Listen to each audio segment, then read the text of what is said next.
So we have come to the end of our tour, and you all will be going to your countries in different directions.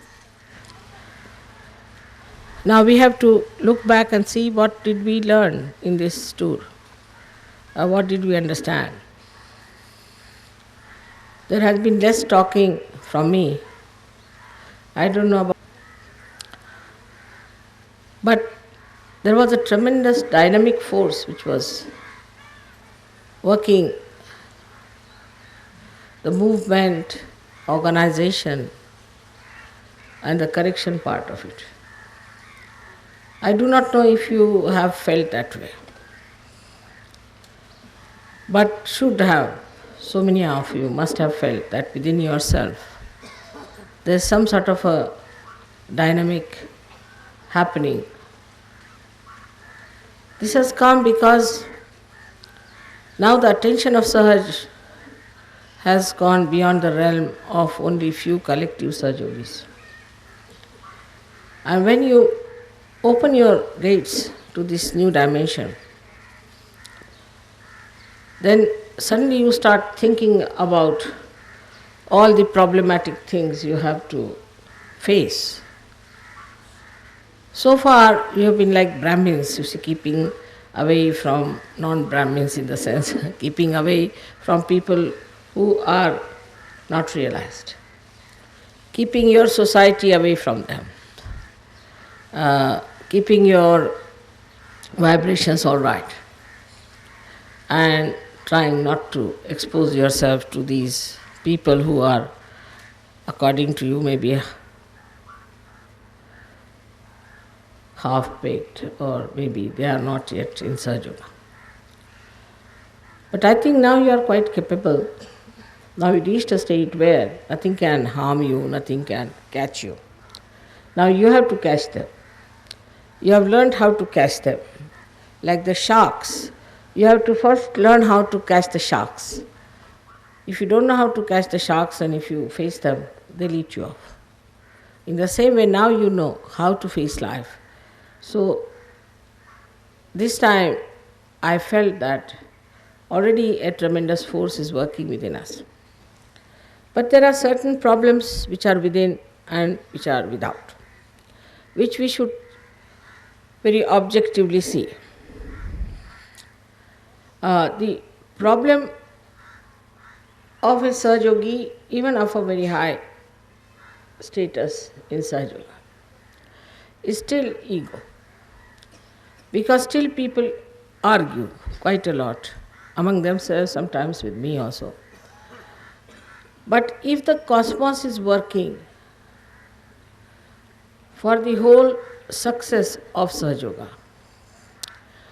and if the laws of the cosmos are so definite and so helpful, then I think you should not argue it out or think it that this could be this way, this would be better that way, I didn't like this, I didn't like that. This argumentativeness from your mind has to go. I did not like. This does not exist within us now, that I did not like. What is this I if it is the spirit? It has no likes and dislikes. If it does not like something, it corrects it or it just avoids it, gets out of it. But does not react and does not say that I did not like it, I don't like it, or I don't want it. The reason you must know, first and foremost thing is this, that Sahajoga is nothing just sermoning or something in words, but it exists. It is there. Now you have come into Sahajoga. Gradually you have learnt through experience that it is so. It's a fact. It's a very big thing. Not only that, but that is what has penetrated into your being. It is there.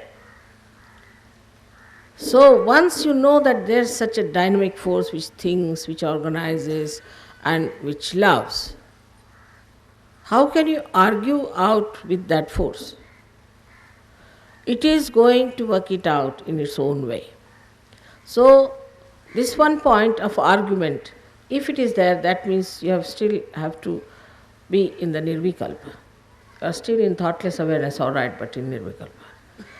The reason is there are new people who are coming, they are not at your level. So then you get angry with them, you get upset with them. That upsetting doesn't end there, it reacts on you also. That's why you have seen in my lecture there will be thousands, but when it comes to meeting you people, there may be hardly 4 or 5. The reason is that you are the one who are lacking in communicating. Now there was one gentleman who came to see me and he told me, Mother, I came to your lecture. It's in France or something. And I was very enamored the way you told us and talked to us, and so sweetly you put those ideas into our heads, and you're so kind, so patient. But when we meet the leaders, they just are like bulldozers. You face them, they just come on us like a bulldozer. Then it's impossible for new people to come in. Now, if there is a force which is cosmic force, which is acting through you, you are just a channel and it is working through you, then allow your channel to work it out. But if there is this ego business and there is not proper handling of those who are coming to you, you have to be extremely sweet and kind to them. But I was told even in the hall, people are extremely arrogant with them when they come to my program. So this shows that still you are not there, it is anti-sahaj behavior. You have to be extremely kind, extremely sweet and very wise about everyone. Let everyone come in, let everyone sit down, I'll manage it, I can look after it. So this is one thing is that reacts on you, on your Sahajoga temperament, is when you start getting angry with others or scolding them or shouting at them or arguing. I think less we talk, the better it is, so that at least the temper that you have will not have expression of that kind. But the temper also is something, if you suppress it, also it will act like a suppress heat, and you can become volcanic sometime. So, in this tour, we have to learn one thing is that it is more the silence within us which is powerful. Silence is the most powerful thing we have got. If somebody argues, some outsider comes, you just keep silent about it. You get patience and you'll be able to handle them. This I have to tell you because already I have been touring all the countries, and when I finish the touring, this is what I find, that there are very few people who are coming to Sahaja. Now this dynamic force wants to work through you. You are the instrument. Now if this instrument is not conveying to you what I have to say to you, how will it be possible to communicate? So Sahajogis have to develop a mannerism which is very much Sahaj, sweet, and must learn how to overcome a few obstacles or few arguments that are around. There are sweet ways of talking. Like yesterday when you got married, I didn't know how will I speak to you about you having a nice time in your marriage. Because what I find that after marriage you start thinking, well, will I be able to manage? Will it be compatibility or this and that? Because you all have read all that is in your head. So you start thinking about it, then you start criticizing your spouse about it or something, no, it doesn't work out, if you don't feel happy in the heart, something like that nonsense, you see. I have not fallen in love or I have not risen in madness. All these stupid ideas start crawling up like snakes and they just eat you up. That's why I didn't know how to tell you, because I could see that clearly that it was working in some minds, in some women's mind and some men's mind. So I just wanted to tell them, then I thought better put some chocolates. And I said, now I have some chocolates for you. You must be tired. Better have some chocolates. And then I gave a bit of my mind. Because if you want to hit yourself, who can stop you?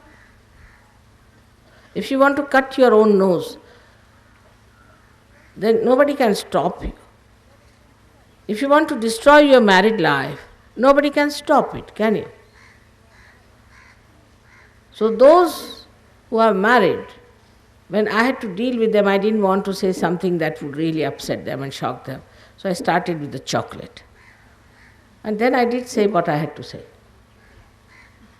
Because I don't want you to become miserable after marriage. With all the work we have put in, I mean, all these people have lost their weight, they say, in arranging these marriages. Then got all the saris, you have been so worried about your veil, this, that. And doing after all that, then suddenly you discover that you are not compatible or something like that, some funny word. And that is how the marriage feels. So this kind of intelligence is not needed, which is absolutely destructive and stupid, which gives you idea. Now this dynamic force is working it out.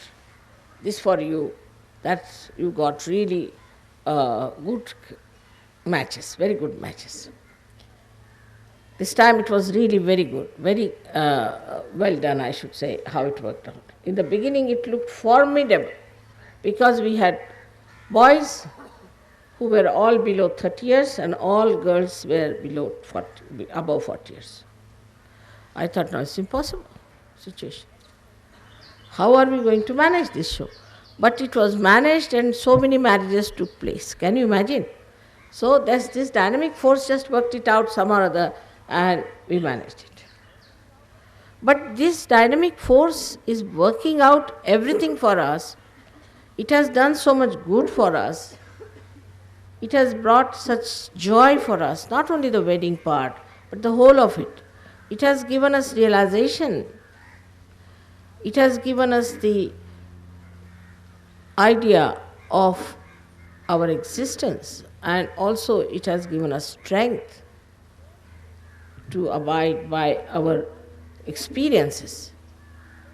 Despite all that, if you just start like a jack in the box, some idea comes into your head, and you start thinking, oh God, would have been better if the boy was shade darker or the girl was 1 inch smaller.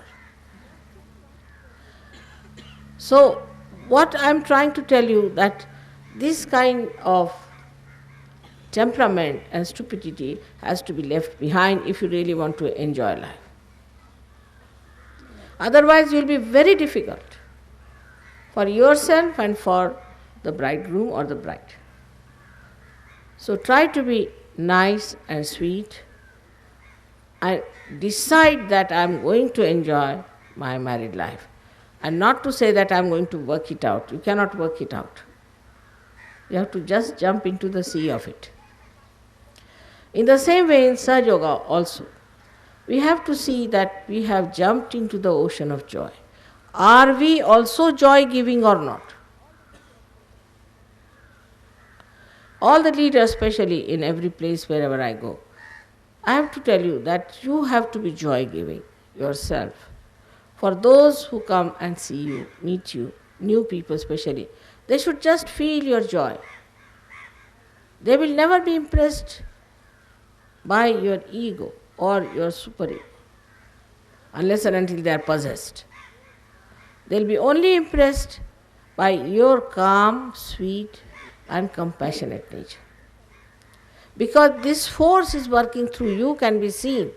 Not only on your face there is light, no doubt, but in your heart there is light or not, is to be seen. And that light has to be welcomed, has to be asked to come in. And this should be your prayer, that let this dynamic force work through me. Now this dynamism is of a very different type. This dynamism has no heat in it. It has no anger in it. It has no destructive forces. It has no cursing, no frustration. is a force. Why I am saying no, no to this, then we reach a place, then what is it? It's said, yan neti neti vachaner nigamo avochus. When you go on saying, not this, not this, not this, not this, then what? Because nothing else can be compared with that. That's why we have to take this situation. This is not that, this is not that. So when you are dealing with anybody, or when you are dealing with yourself, also you have to use the same method. This is not Sahaj, this is not Sahaj, this is not Sahaj. So ultimately what is Sahaj remains. It is a practice, abhyas, practice of your own understanding. For small, small thing, people feel insulted. There's a protocol, there's a proper channelizing of that. Supposing I put this one there and that one here, this may feel insulted. It's like that.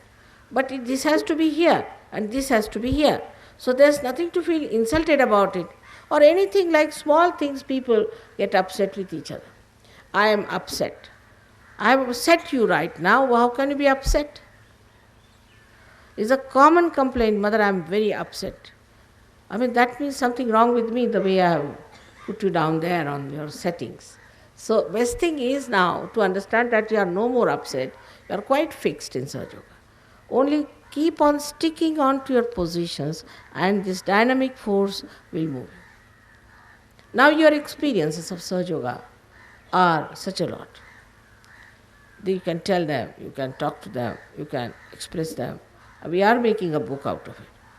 But these experiences are outside you or inside you. If you have an experience outside, it is of no use. The spiritual experience has to be inside you. Means you have seen something miraculous. Now what is the reaction of your being to it? Supposing you see a miracle, something happens to you as a miraculous thing. Then what is your reaction to it? What do you feel with this? For example, somebody told me how they were helped to come directly to Bhugaon, directly from the airport to the Bhugaon thing without knowing anything where the program was. What should be the reaction of a person at that time? We should see this. The first reaction could be, oh God, how we have come here, it's very nice, this and that. But actually, the reaction should be that, after all, we are looked after by God. It's all done by God. He's brought us here. It's just to confirm your faith. All these miracles are happening. But you must have faith in yourself that you are a realized soul and that you are a higher being and you are capable of doing such benevolence to others. This faith should be within you, and just once you have this faith that you have all these things, you will have the self-confidence of love. What is lacking is the self-confidence in your love. If I do this, then that person will take advantage. If I do that, that will happen. Many a times people tell me also, Mother, why did you give so much money to that person? Why did you do that? I said, I did it, that's all. But why I did it? Because I have faith. I have faith that doing good to others, one day that person will be good to me. He'll be good to Sahaja Yoga. So try to do good. Don't try to cut anybody short. Don't try to throw somebody out because somebody is something not up to your standard. So this is also substandard, that we discard people on certain things. During this tour, I think the Western Sahaja Yogis have behaved very well. They have been very kind, and let us give them a hand.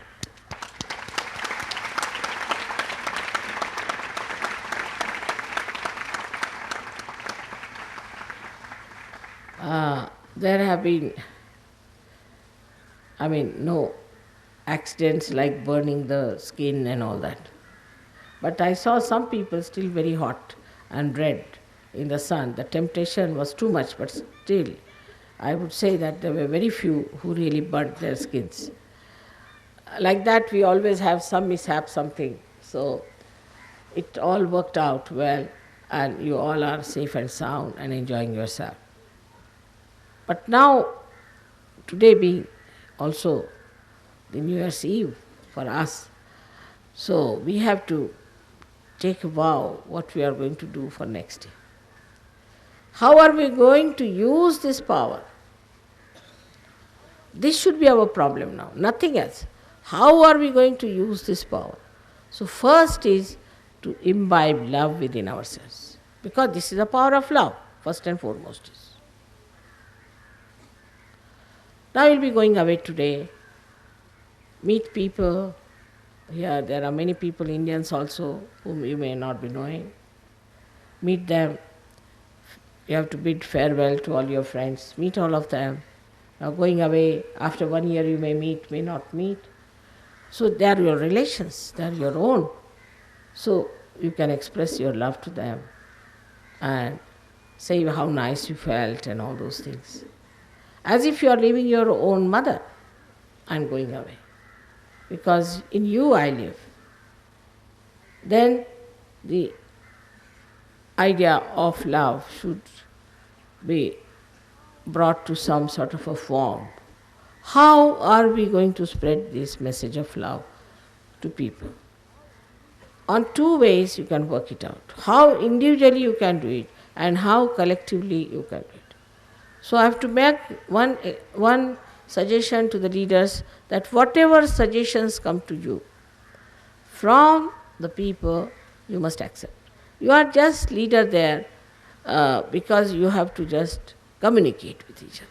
You are not to dominate anybody, you are not to sort of dictate anything to anybody, but you have to be a communication person for me and them. So now you should see that how these people are giving you new ideas. Note them down. Don't think that you are the only one who has ideas. Get ideas from them. They might get ideas from the cosmos again. They may tell you something, this should be done. And should be noted down and recorded. That yes, this was said, this was to be done. And then try to follow whatever is possible. If you are in doubt, you can always telephone to me and find out. But involve them in this dynamism. Everybody is involved. Like I told you last time, it was on my birthday. I mean, all of you could have sent me a card individually, it was all right, or you could have sent me a flower or something. I have relations with you directly. So you should not depend on your leader that when he says we'll send it, and the leader should not say, without showing me, you cannot send a flower to mother. And between flowers and me, you can't stand. Your job is only to communicate, but you must take everybody into consideration. This is the point where I think sometimes the leaders go arbitrary. One of them was like changing the school, the venue of the school. They brought the school from Melbourne to Sydney, and I was surprised, I was never told about it. It's a serious thing. All such happenings can be told to me. Also you can send me a tape with all little things that are doing well, or you can write to me, which I will be very happy to go through it and to find out. Before throwing out anybody from the ashram, you have to send the photograph of that person to me and ask me if you could throw out that person or not. You have to respect them because they are yogis. They are not ordinary students from some place that we can go on throwing them out. So you have to give reasons why you want to throw them out. Every person is important to me. And why it is that you feel that that person has to go by, that person will be helped and others will be helped. So you have to give substantial reasons for that. Otherwise, I wouldn't like it, anybody thrown out just because he answered you back or that he said something to you. It has to be very mutually understood that mother has appointed these leaders because she has faith in them. So you should just talk to them and listen to them. Now, there are people I know who are always there, have a habit of group forming. Whether it is X, Y, Z, whosoever may be. the leader. They can form groups, and they are troubleshooters. So anybody who tries to say things against leaders, you should not listen to that. But in case you find really something very seriously wrong with the leader, you can write to. Always you can write. But I don't like people who have, just because somebody has not been nice to you personally, or maybe something has gone wrong personally, that's why you are criticizing the leader. If basically you find out what's wrong with that person, I'll write to me. Immediately I'll know that there's definitely wrong. I can make it out. There's no time spared for that. I mean, I don't have to even say that, all right, I'll think. I'll tell you this is wrong. So to work it out, this force within us, and to understand it fully well, what is it? We must understand a kind of not slavery, but an obedience. For example, I told not to bring many big bags. I saw the boys today breaking their hands on these bags. Now those girls who bring heavy bags will have to carry their own bags next time. You should point them out who they are, and I'll give one bus for them. They have to get down to the bus, take out their... Definitely I'm going to do that. It is out of my love for the boys who have to take out the boxes. If you are buying something in any place, we can make a device by which everything can meet you in Bombay. You need not carry out with you. But today I saw them in the morning, I was amazed how they were carrying such heavy loads.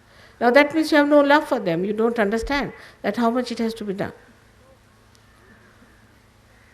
So little things can suggest that you are not in search. In search we think about others. Am I troubling others? Am I in any way harming others? It's not a question of saying sorry.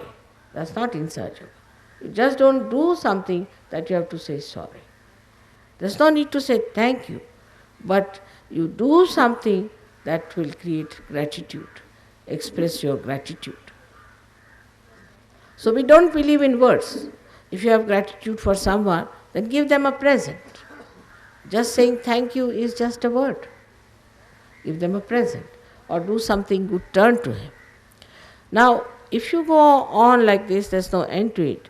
But to come to the main point is this way, that we are in a whirlwind. It's not only cool breeze, it's a whirlwind now. So what do we have to do? We have to move with it. We have to have the same speed. We have to have a complete nature of the same. We have to be one of that. So it is within us that we see this, and without we'll see that we are moving with a speed the rest of the world is not. So now how to go around it and how to engulf it into ourselves. All these things are not vague for you because you are realized souls. It might be vague for people who are not realized. You understand what I am trying to say. But still I feel some of you feel that I am talking about others, not about you. Now think that it's all about me, Mother is talking. It's all I have to do it. I have to be responsible. And this sense of responsibility has to come to you, that we are in the whirlwind, and to take this whirlwind all around the world, I am responsible. What am I doing about it? Just, you see, like you visit the center, all right, we visited the center. So what? People think that if they visit the center, then they should be given all the blessings. Why should they be given blessings for visiting the center? Instead of going to some wretched place, they are going to the center, which is a good place. So why should they be blessed? After all, they are already blessed so much. Or they think that, we have been in the collective, we have been this thing. What have you done with these bags? Now those girls who bring heavy bags will have to carry their own bags next time. You should point them out who they are, and I'll give one bus for them. They have to get down to the bus, take out their... Definitely I'm going to do that. It is out of my love for the boys who have to take out the boxes. If you are buying something in any place, we can make a device by which everything can meet you in Bombay. You need not carry out with you. But today I saw them in the morning, I was amazed how they were carrying such heavy loads. Now that means you have no love for them, you don't understand that how much it has to be done. So, little things can suggest that you are not in search. In search, we think about others. Am I troubling others? Am I in any way harming others? It's not a question of saying sorry. That's not in search. You just don't do something that you have to say sorry. There's no need to say thank you, but you do something that will create gratitude, express your gratitude. So we don't believe in words. If you have gratitude for someone, then give them a present. Just saying thank you is just a word. Give them a present or do something good, turn to him. Now, if you go on like this, there's no end to it. But to come to the main point is this way, that we are in a whirlwind. It's not only cool breeze, it's a whirlwind now. So what do we have to do? We have to move with it. We have to have the same speed. We have to have a complete nature of the same. We have to be one of that. So it is within us that we see this, and without we'll see that we are moving with a speed the rest of the world is not. So now how to go around it and how to engulf it into ourselves. All these things are not vague for you because you are realized souls. It might be vague for people who are not realized. You understand what I am trying to say. But still I feel some of you feel that I am talking about others, not about you. Now think that it's all about me, Mother is talking. It's all I have to do it. I have to be responsible. And this sense of responsibility has to come to you, that we are in the whirlwind, and to take this whirlwind all around the world, I am responsible. What am I doing about it? Just, you see, like you visit the center, all right, we visited the center. So what? People think that if they visit the center, then they should be given all the blessings. Why should, and how to engulf it into ourselves? All these things are not vague for you because you are realized souls. It might be vague for people who are not realized. You understand what I am trying to say. But still I feel some of you feel that I am talking about others, not about you. Now think that it's all about me, Mother is talking. It's all I have to do it. I have to be responsible. And this sense of responsibility has to come to you, that we are in the whirlwind, and to take this whirlwind all around the world, I am responsible. What am I doing about it? Just, you see, like you visit the center, all right, we visited the center. So what? People think that if they visit the center, then they should be given all the blessings. Why should they be given blessings for visiting the center? Instead of going to some wretched place, they are going to the center, which is a good place. So why should they be blessed? After all, they are already blessed so much. Or they think that, we have been in the collective, we have been this thing. What have you done? Great place, they are going to the center, which is a good place. So why should they be blessed? After all, they are already blessed so much. Or they think that, we have been in the collective, we have been this thing. What have you done for? And that has to be seen. How many people you have really loved? Really loved. Sincerely. We have to count.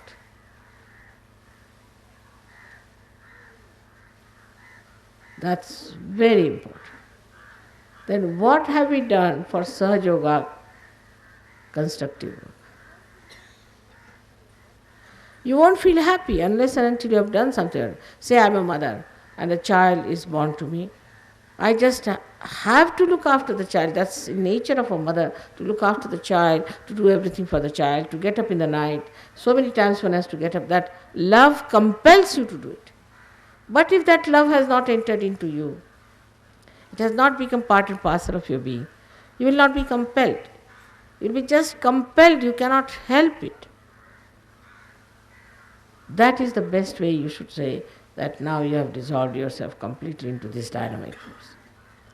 So I'm sure next time when I come, I will have better news, much better news. Otherwise, normally I go to any place, they say, Mother, this one has disappeared, another has gone away, fourth one has run away, and a fifth one is missing. So, this should not be such. It is your responsibility to see that Sahaja Yoga you work it out for yourself and for others with love. So, as for a mother to see all her children are going away, I have said quite a lot. It's not difficult, it's not easy to say much on such an occasion. But I had to gather up courage and time and decide that I have to tell them all about it. Because now it is your responsibility to work it out. It's your responsibility. In your own way, think it. What can we do for Sahaja Yoga? In everything you can see Sahaj. You will get ideas. Pass them on. Write them down. Write your poetry. So many things can be done by all of you. And there's no time to be wasted anymore. It has to be a very fast job. Because this universe is standing on the brink of its destruction, and we are the only people who have to save it. So it's emergency for us. In that emergency, one has to know that I'll be not surprised that your growth will be very much faster, very much faster. And I'll see you as very well established Nirvikalpas very soon. I bless you that you mature very much in your spirituality. May God